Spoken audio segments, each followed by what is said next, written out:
రొయ్యల పేస్ట్ అనేది ఆగ్నేయాసియా వంటకాల్లో ఎంతో ప్రత్యేకమైన మసాలా. చిన్న రొయ్యలు లేదా క్రిల్లను ఉప్పుతో కలిపి పులియబెట్టి వారాల తరబడి ఎండబెట్టి తయారు చేస్తారు.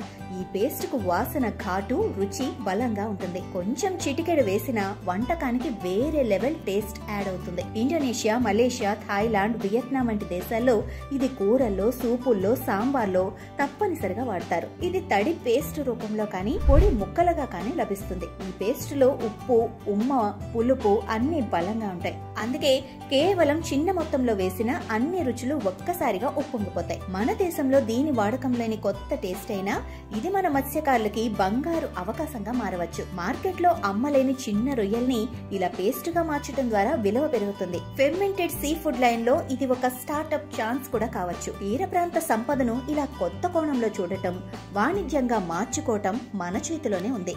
Follow Shrimp News for more updates.